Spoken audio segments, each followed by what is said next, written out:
Welcome to another amazing session of Crossing the Line with me, your host, Dr. Darrin Porcher, along with my amazing co-host, Mr. Joseph Imperatrice, co-founder of Blue Lives NYC and current active sergeant within the NYPD. Today we have a phenomenal guest. We have Mrs. Dimples Willabus that's really going to impart her knowledge on her run for the city council, what her district is constructed of, and how she can do better for that district. Now, it's somewhat interesting because we're speaking to Brooklyn South, where she is running for a seat, and there's no incumbent because the incumbent was term limited out. So fortunately, with term limits, we have the ability to remove people that have been in there for a number of years and replace them with a set of fresh ideas. Dimples Willabus is that set of fresh ideas that can focus on that community of Brooklyn South and drill down into what the constituency wants, and she can deliver it accordingly. That being said, without further ado, I want to introduce my amazing guest, Mrs. Dimples Willabus. Thank you. Thank you so much. First of all, I'd like to thank you both for your service, Dr. Porcher and Sergeant Imperatrice, for having me. I would like to, of course, keep Officer McGurran, who was involved in a police-related shooting last night at the 81st Precinct, to start off with. My name, again, as Dr. Porcher said, is Dimple Willabus, and I'm running for New York City Council in District 46. District 46 is very diverse. It encompasses Mill Basin, Marine Park, Mill Island, Gadsden Beach, Flatlands, Canarsie, Bergen Beach, Georgetown, and Sheepshead Bay. It's a very big, very, very diverse community. For those of you who don't know, I'm a small business owner. I'm a mom of three. My husband currently serves as a lieutenant with the NYPD. I'm a mentor for the women's department at Brooklyn College, where I graduated with my master's degree.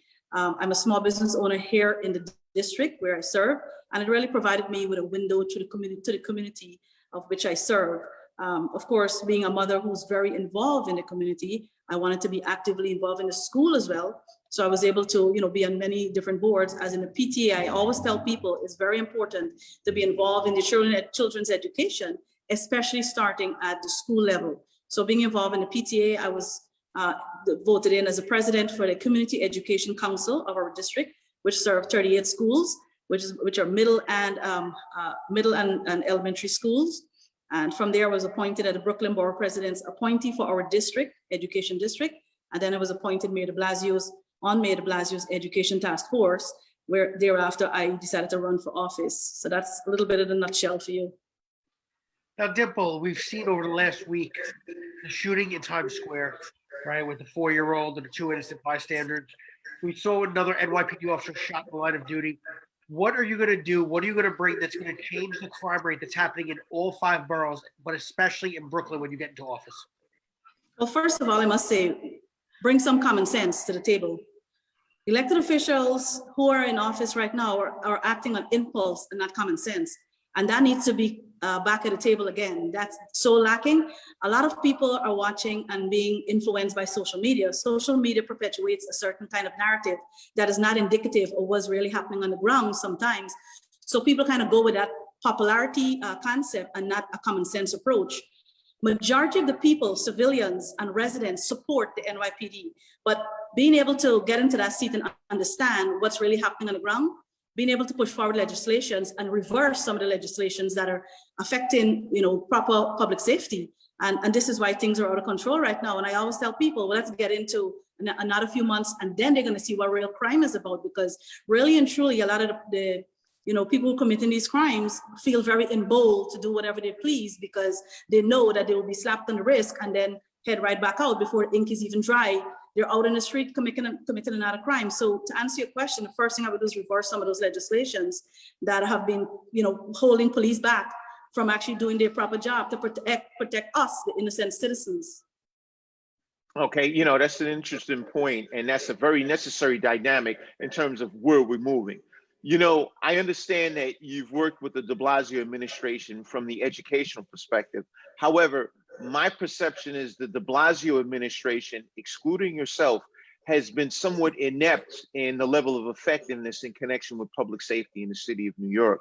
We've seen the disproportionate denigration of communities all over the city as it relates to the quality of life. More so specific, I want to target two components: the homeless crisis. There's nothing that's been done from the office of City Hall that's done anything to work with the homeless crisis. One thing that oftentimes comes into play is when the level of homelessness is not controlled, that's when we tend to experience an increase in crime. In no way, shape, or form am I saying that, look, we need to polarize and over-police the homeless population, but I think they need to be afforded certain opportunities for housing, and that hasn't come.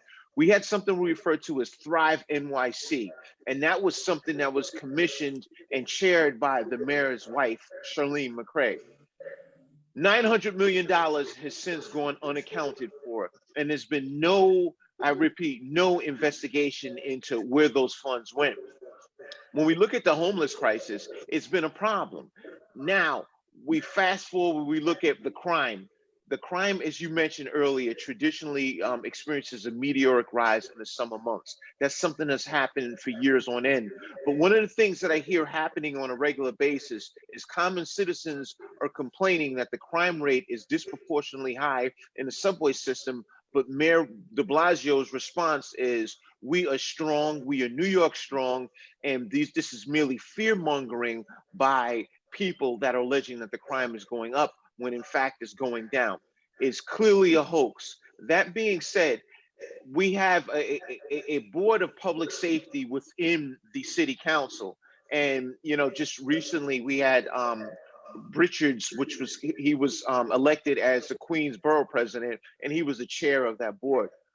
Do you feel that you can implement the necessary changes in public safety, or possibly even be a part of that board of public safety within the city council that can increase the quality of life for us as New Yorkers? And if so, what is your plausible strategy moving forward?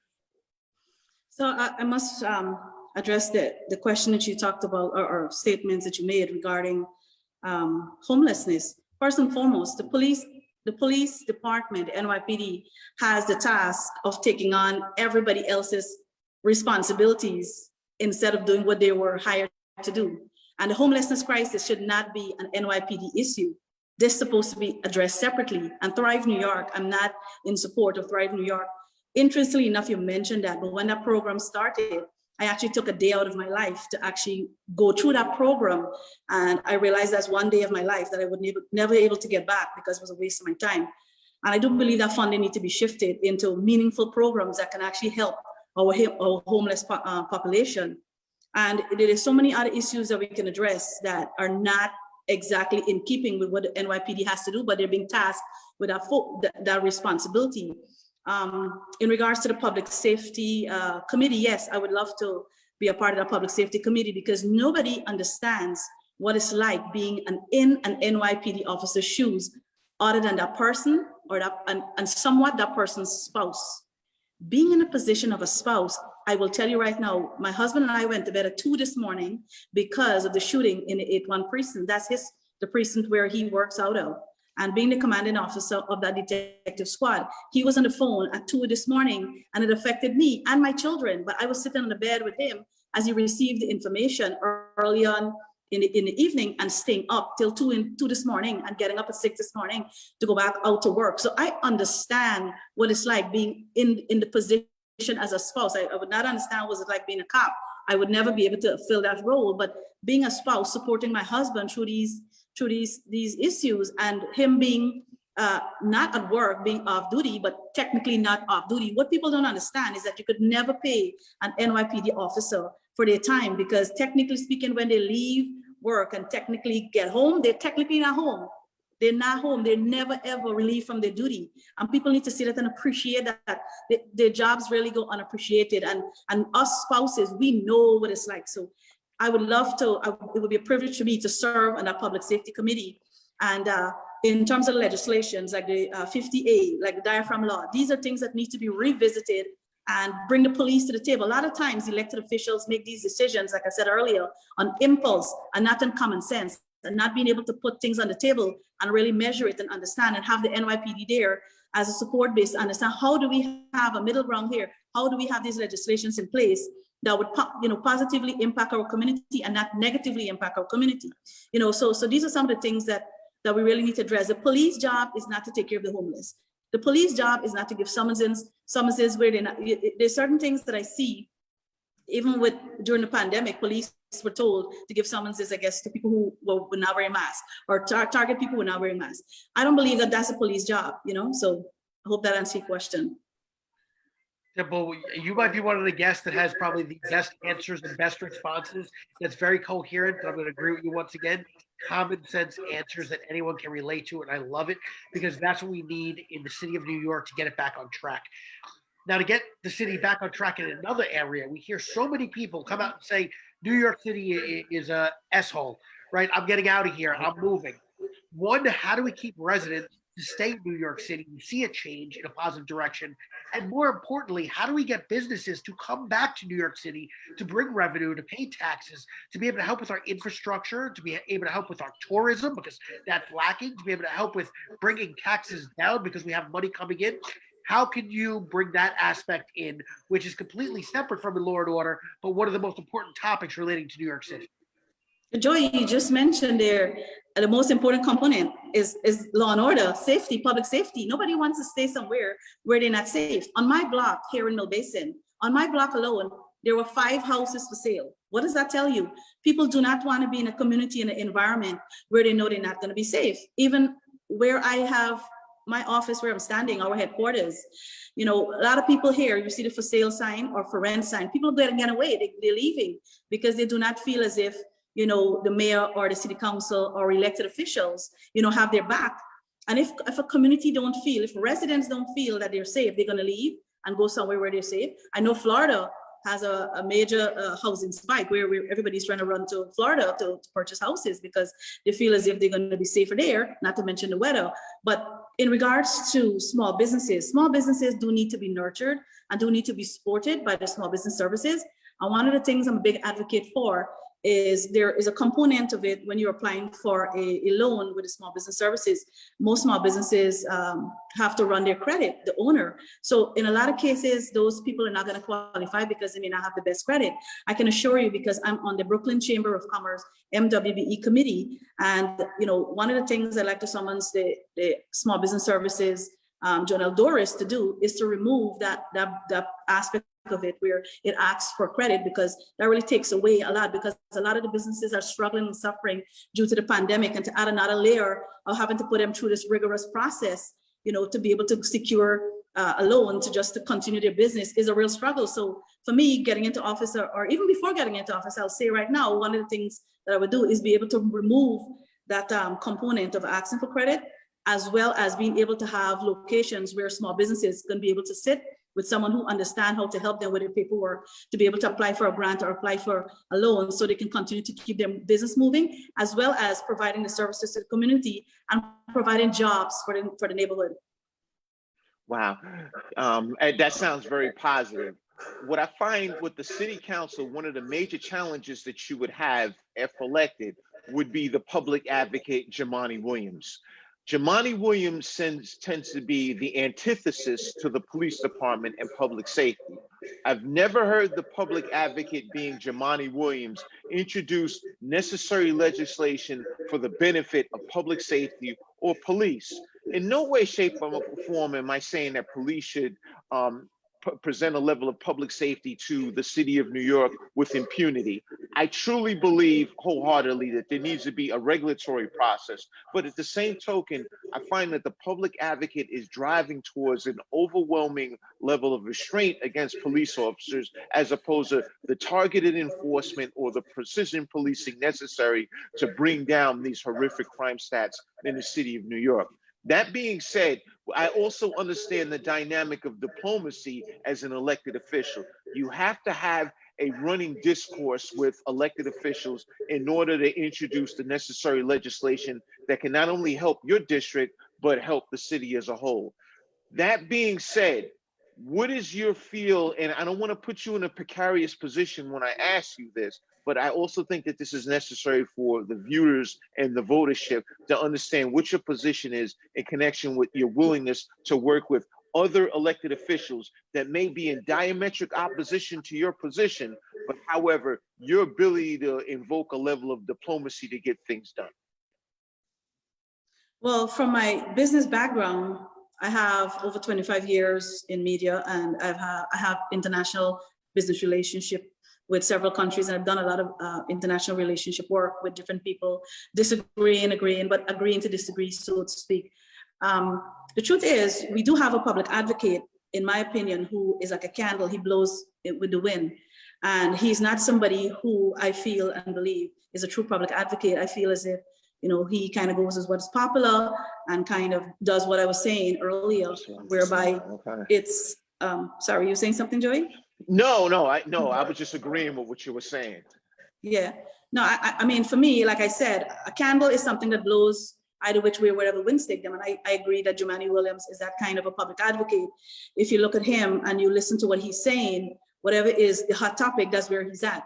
And for me, I need a public advocate, somebody like Tony Hubbard, who is a true advocate of the people, first and foremost. So I'd have to say, again, on a common sense level, we have to choose people who are not doing this as was popular, but was the best for the community. And we need people who are genuine from the heart, elected officials. And if you really review the candidates or the sitting community city council members, many of them have no business sitting in the city council. And the only reason they're there is because lack of knowledge. And in many cases, people, the handful of votership that come out in a primary is what made some of these people actually are incumbents right now, because people don't really know, in some cases, residents are not aware of how to go about voting. But the goal this time around is to educate people so that they put individuals there in place who have a level head. Because if you look at some of the policies and some of the legislations, you have to ask yourself, how did we get to this place? And it's because the lack thereof of the knowledge, skills, and expertise of proper leadership in the city council. It goes throughout. I'm talking about from the top to the bottom in terms of the city council is just lacking. But I hope I answered your question with Jumaane Williams. I think you gave me an overly comprehensive answer in connection with where you see Jumaane Williams and the trajectory and where his politics are taking us as a city from the perspective of public safety. But yeah, I should add, sorry, Joey, let me just add real quick. So yes, I have no problem working with anyone who is, you know, there sitting, because there are 51 seats, I'd be one of 51. So of course you'll have people who will agree and disagree, which is what it's about. But at the end of the day, where I stand on the policies, where I stand, even if I have to stand alone, I would be standing there alone in my position, because my feeling is this is what we lack. We lack proper leadership, like I said earlier. And if it is such, working with the mayor, I mean, I've worked, like I said, in conjunction with the mayor's office, with the chancellor, New York City chancellor. And, you know, sometimes as leaders, when we got to the table, we did not agree on everything. We respectfully disagreed. But again, if we have leaders who have a good head on their shoulder and has their constituents and their community best interests at heart, and this city is a common sense decision. And this election is the most unique and most important election, if you ask me, because not only are we going to have a new mayor, we have a new controller, we have a new Brooklyn Borough president, and then it's almost 35 or 36 city council members will be coming in. So having somebody who has a level head and who have a good background and understanding of leadership and a grounded person, from at least from our perspective, if we were to have a collective group of people like that, I think you'd be able to push forward the right legislation to protect not only our community, but our city at large. Dimple, you make me so proud, because if I was running for one of the big offices of mayor, you would be one of the people that I'd want on my team, on my administration, to make the city a better place. You're that person that I want to turn to in city council and say, I can turn to her. It doesn't matter, Democrat, Republican, liberal. You are there because you give a damn about the city. And Darrin and I, every single week, say that is we need people that are going to do the right thing, that are going to come from the heart, that aren't going to sway this way or that way and play the political game. You're going to go straight in because you're a New Yorker, because you see problems and you want to see change. And you're what we need. You're the start of it. We have a lot of, we've had a lot of Republicans and Democrats both on here. Me and Darrin, every week we say it. The city council, and you nailed it before, there's many people that do not deserve to have a seat, have a chair at that table, and somehow they do it. Unfortunately, the majority of them have become these really wackadoo Democrats, which are making a bad name for Democrats. You know, technically, by definition, I'm a Democrat. Technically, there's nothing wrong with that. But unfortunately, because of people like myself, seeing people like Pelosi, Schumer, Biden, Harris, de Blasio, Cuomo. We're like, there's no way I can align myself at this time with people in that party. And unfortunately, as you know, you can't go independent because if you're running for office, there's no funds independent. So you have to pick a party. But I think there's a light at the end of the tunnel with people like you that are bringing fresh blood, fresh ideas, and coming straight from the heart. And we absolutely need that. You know, the good thing, and you mentioned it before, I know your husband very well, and he's been one of the best supervisors I've ever had in my career. He's very straightforward, but just like you, and I see where it comes from the home. There's a place in the heart where every decision comes from, and there's a reason why people like him and yourself make decisions. And being active, we see, and like you said, as a spouse, you see the nonsense that we're dealing with every single day. You're seeing what's holding officers back. But not only hurting officers, it's hurting the communities. It's hurting the people with those for sale signs. It's hurting people that have the businesses. It's hurting people like your husband who have tons of experience that are leaving the job prematurely. And that's a problem. And that's what we need to get back to. Is we need to get back to, wait a minute, forget about party affiliation. Let's talk about how do we fix the problem? Just like when there's a runny faucet, right, or a leak. You worry about fixing the problem. You don't say, well, you know, the color of the thing is opaque, so I'm not going to use it. No, you fix the problem however you got to do it. And I'm really happy to see people like yourself that are coming through, that are trying to make the city a better place once again. Thank you. I just want to add that, you know, the truth is the answers are all on the table, but it's just sometimes people have to use Band-Aids so they can continue to have funding for certain issues when technically they can fix that. Because we really know that if kids, young people are really involved and engaged and have a comprehensive education, especially after school, after the regular curriculum, if there are programs to engage students, whether it be sports or any other extracurricular activities, these children will not be in the streets, in gangs and all these kind of different things. Parents need support. And in those communities, there's a lack thereof.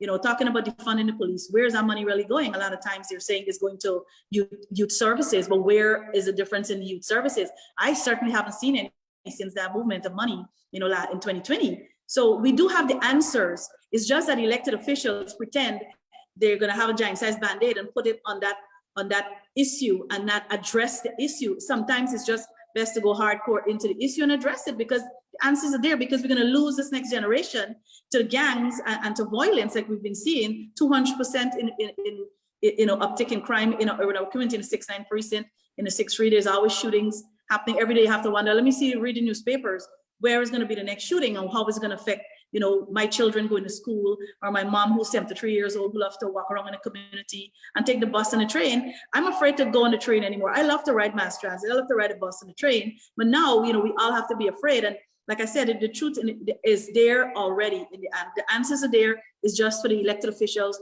to really man up and really make that decision. We discussed a lot of macro issues in terms of the city and how to govern it, but I want to drill down to the micro issues. And I'm more so specifically concerned of your 3 major micro issues that you would look to change or you would focus on upon being elected into the city council. What would those 3 micro issues be that you would like to drive, or it would be the driving force behind your incumbency? Well, thank you again for your question. So we kind of discussed some of them. Of course, the first one is education, public safety. Walking through this district, we hear every day public safety. What are you going to do about public safety? And of course, housing, small businesses. I know you asked for 3, but there's so many issues to address right now. But I would say if I have to pick 3, it will be education, public safety, and housing, because we do have a lot of homeowners in this community who are losing their homes, who have different issues, and they really need to receive the kind of, you know, support so they can stay in their homes. And of course, in terms of education, we want to make sure we have and offer comprehensive education to children. In our community, there's a growing demographic of Russians, Pakistani, and Caribbean people continue to come into the community. And one of the things we need to do is to make sure that they feel inclusive, probably even able to incorporate into the curriculum, you know, another language, like maybe Urdu or Russian, into the curriculum. But again, being able to support the after-school program in education. And I'm also a believer that we should incorporate trade, because growing up in Guyana in South America, one of the things that we were taught is being able to learn agriculture, being able to learn how to do construction from a very young age. So because not everybody's gonna make it to college, let's be realistic. So a lot of these kids, especially in high school, when they're about to realize, hey, I'm about to not make it to the next grade, then they give up, stop going to school. But if we were to provide them with an alternative route so they would feel a little more secure, I think that we can be able to catch more of the young people and kind of, you know, have their attention into something else instead of having them go into the streets, into gangs, and then into shootings and into trouble that we've seen. So education, public safety, and being able to support, you know, the renters, because of course we have two of the biggest NYC developments here. In one we have in the Bayview houses in Canarsie, and in Sheepshead Bay we have the Sheepshead Bay housing. You know, being able to make sure families actually stay in their homes is something that is very critical. Being able to provide true affordable housing, because you know the city talks about affordable housing, but who can afford these affordable houses? A lot of people being pushed out to their homes. We want to make sure people who are renting are able to stay with a stabilized rent, and people who own their homes are able to stay in their homes as well. Joe, I want to ask the one quick question before you go into that. Dimple, and I should have asked you this earlier, would you vote to increase the property tax or decrease the property tax or keep it as status quo? So I'm a homeowner. So if there's an option for me to reduce it, why not? You know, for homeowners, because the property tax to reduce. Okay. Dimple, before we let you go, where can people go to support you, make a donation, see any upcoming events where they can go and meet you possibly? Where are those outlets, whether it be social media or websites? So I'm on every social media platform, whether it be Facebook, so it's Dimple for City Council, and on Twitter and Instagram is @Dimple Willabus. And I'm standing here at our campaign headquarters. I wanted everybody to see we are here at 5012 Avenue N, and this is in Southern Brooklyn. And this location is smack in the middle of the district. It connects three main thoroughfares, which is Ralph Avenue, Utica Avenue, and Flatbush. So we're 5012 Avenue N, and anyone who's watching can go on our website at www.dimplewillabus.com if they'd like to donate, and feel free to call me. My number is on our website or our social media page. Feel free to message me, email me, call me if you'd like to visit our campaign headquarters. You know, we have many upcoming events. We have a Father's Day event coming up.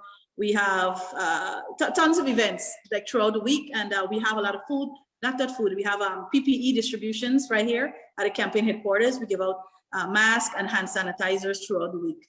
Awesome. Dimple, we really appreciate having you. I'm going to give Darrin the final word, but you were an amazing guest, and thank you so much for taking time out to inform our guests of what you bring to the table to help New York City bring it back. Thank you. Well, thanks for having me. Well, Dimple, I will make a contribution to your campaign today. Fortunately, we're friends on social media, so you're a person that I really hope can advance that agenda for the Democrats to make the city of New York a better place, more so specific to the element or the aspect of public safety, because you have a genuine concern with being your husband is a law enforcement official, meaning a lieutenant in the NYPD. So as a spouse, you're a part of the fight as well, and I salute you. Thank you very much for having me. And I want to tell your viewers that for me as a candidate, even though I'm running as a Democrat, I welcome everyone to come to our office. And actually, we have Republicans, independent, people who are not registered, people who are just, you know, residents. I welcome everyone because you make up the community, and I welcome everyone, even though I'm running as a Democrat. Thank you so much for your time, and thank you again, gentlemen, for your service. Thank you, Dimple. As always, everyone, thank you for tuning in. Friday night, 7 p.m., Strike Media TV. We really appreciate your viewership, and we hope you loved our guest. She's a great individual who's going to make a very big difference the second she steps foot into office.